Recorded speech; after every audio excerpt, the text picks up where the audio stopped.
বিশাখা ঝুলন দোলা দাও দুলিয়ে, ও ললিতা ও বিশাখা ঝুলন। এখন আমরা চলে এসেছি একটি অন্যতম, আমরা জানেন যে টেপুরপাড়া রাধাকৃষ্ণ জিউজি রাজোৎসব হয়ে থাকে, সেইখানে আমরা আরেকজনকে পেয়ে গেছি।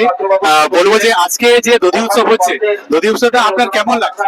খুব ভালো, খুব ভালো। বিপুল ভক্তমন্ডলী উপস্থিত এখানে। হ্যাঁ, ভক্তমন্ডলী প্রচুর ভাবে আপনি ধরে নিতে পারেন এখন বর্তমান 3 থেকে 4 হাজার ভক্তমন্ডলী উপস্থিত হয়েছে।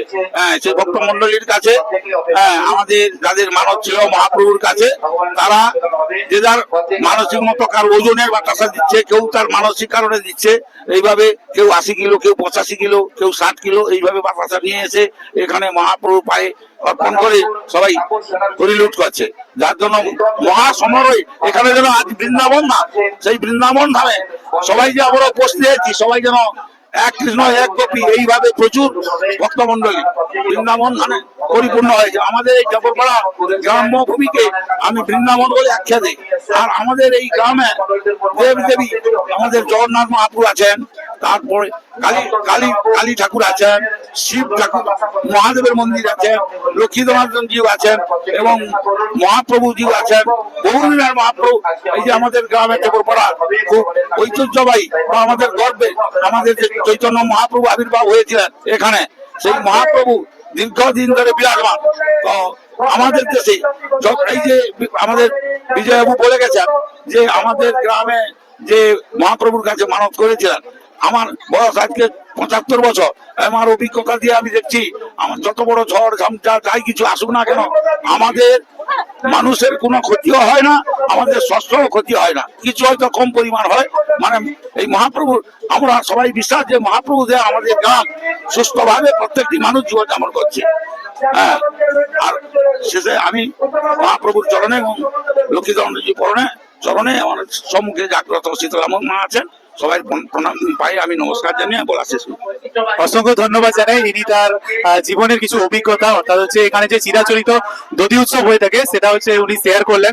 এরপরে আমি জেনে নেবো এখানে যে ভক্ত মন্ডলী রয়েছে তাদের এখানে দধি উৎসবটা কেমন লাগছে, কিভাবে এখানে এসছেন, কতটা ভালো লাগছে সেটা জেনে নেবো। বন্ধুরা, এই মুহূর্তে দেখতে পাচ্ছ আমার যে ব্যাক সাইডে কতটা পরিমাণ এখানে ভিড় হয়েছে। এখানে হচ্ছে এইখান থেকে লাইনটা শুরু হয়েছে এবং মন্দিরটা রয়েছে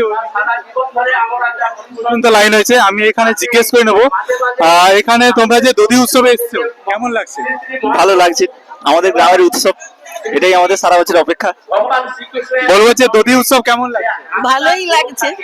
কোথায় বাড়ি, কোথায়? এইখানে টেপুরপাড়া। হ্যাঁ, দধি উৎসব কেমন লাগছে? ভালো লাগছে। আপনার বাড়ি কোথায়? আমার বাড়ি মকরামপুর, আমি বাপের বাড়িতে এসেছি। আপনি একটা অন্য গ্রাম থেকে এখানে এসেছেন, হ্যাঁ। কেন এত ভালো লাগলো? হ্যাঁ, ভালো জন্মস্থান আমার এখানে। এখানে বাবার বাড়ি, এখানে ওনার বাবার বাড়ি, তার জন্য এখানে এসেছেন। এরপরে আমি সামনের দিকে সবার কাছে জেনে নেব কেমন লাগছে এখানে এসে। কেমন লাগছে? খুব ভালো লাগছে। বাড়ি কোথায়? ভবানী চক। অনেক দূর থেকে এসছে, ভবানী চক থেকে। তো আশা করি এটি গ্রামের কাছে খুব আনন্দে যে এত দূর থেকে আমাদের চিরাচরিত দধি উৎসবে আসতে পেরেছেন। বলুন, আপনি কোথা থেকে এসেছেন? রাউতরা বাড়ি। রাউতরা বাড়ি। কেমন লাগছে এখানে দধি উৎসবে? ভালো লাগছে। ভালো লাগছে। তোমার কেমন লাগছে?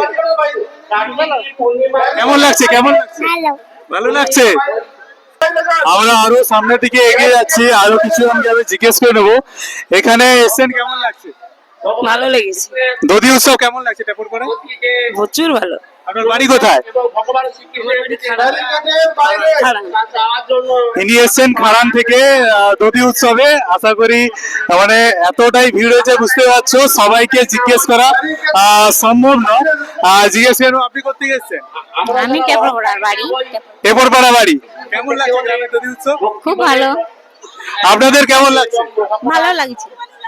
বাড়ি কোথায়? টেপরপাড়া। সবাই টেপুরপাড়া, এবং এখান থেকে শুধু টেপুরপাড়া নয়, শুনলে যে অনেক জায়গা থেকে এসছে। কেমন লাগছে দধি উৎসব? ভালো। দধি উৎসব ভালো লাগছে। আরো আমি সামনের দিকে চলে যাব। দধি উৎসব কেমন লাগছে? ভালো ভালো। দধি উৎসব ভালো লাগছে। আমাদের গ্রামের একজন দাদাকে জিজ্ঞেস করবো দধি উৎসব কেমন লাগছে? ভালো হয়েছে। জোরে বলো। সবাই এখানে দধি উৎসবে এসছেন, অনেকে মানে প্রচুর পরিমাণে ভিড় হয়েছে। এখানে জিজ্ঞেস করে নেবো দধি উৎসব কেমন লাগছে?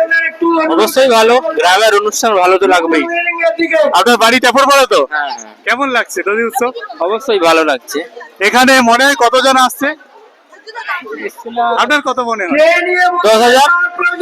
প্রায় বুঝতে পারছো 10,000 মানুষ।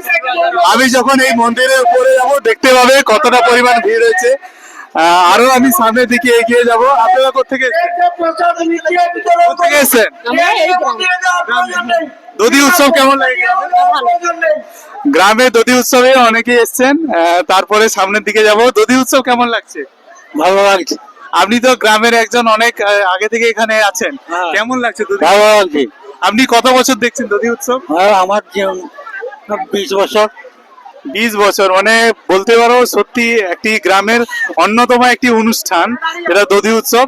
এরপরে দেখতে পাচ্ছ লাইনটা পুরো শেষ করা যাবে না, আরো একজনকে পেয়ে গেছি। দধি উৎসব কেমন লাগছে? ভালো লাগছে।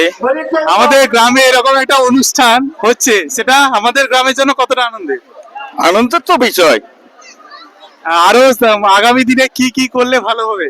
আগামী দিনে আরো চাই মানুষের উৎসাহ উদ্দীপনা, আরো মানুষ আসুক, এই অনুষ্ঠানে যোগ দিক। এটা আমরা গ্রামবাসীর পক্ষ থেকে আমরা ধন্যবাদ জানাবো ওনাদের। গত বছর হয়েছিল 25 কুইন্টাল বাতাসা হরিদুধ এই মাঠে। এবছরও সেই 25 কুইন্টাল লাভ হয়ে ছাড়িয়ে যাবে, এই আমাদের আশা, এই আমাদের ভরসা। আপনারা সবাই সহযোগিতা করবেন, আসবেন, এই উৎসবে যোগ দেবেন, এই আশাটুকু করছি এবং কামনা করছি। মানে একটাই কথা পরিষ্কার যে দিনের পর দিন বাড়ছে, কমছে না। দিনের পর দিন বাড়ছে। প্রথমে 1000-1200 লোক আসতো, এখন এই সমাগম আগামী দিনে আরো বৃহত্তর সমাগম হবে, এইটুকু আশা রাখছি। গ্রামবাসীর পক্ষ থেকে সবাইকে আমন্ত্রণ জানাচ্ছি।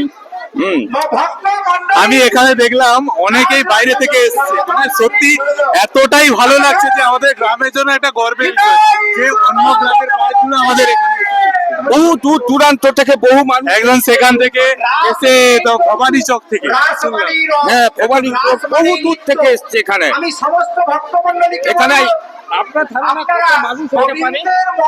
আমার ধারণা এখানে 10,000 অ্যাবাভ হয়ে যাবে। আরো সন্ধ্যা আরো হবে, গল্প যখন সময় বাড়বে আরো আরো বাড়তে থাকবে, আরো বাড়তে থাকবে। দূর দূরান্ত থেকে লোক এখনো পৌঁছনি, এখনো কুইন্টাল নিয়ে আসতে এই জায়গাটা তোমরা দেখতে পাচ্ছ বাতাসা রয়েছে প্রচুর পরিমাণে। মানে এখানে আমাদের একটা সুবিধা রয়েছে, এখানেই বাতাসা পেয়ে যাবে। তোমরা এবছর না আসতে পারলে পরের বছর এলে অবশ্যই এখানে পেয়ে যাবে। আপনারা কিন্তু আমাকে সবাই কবি ভগবানের মনোরঞ্জনের জন্য সমস্ত কবিরা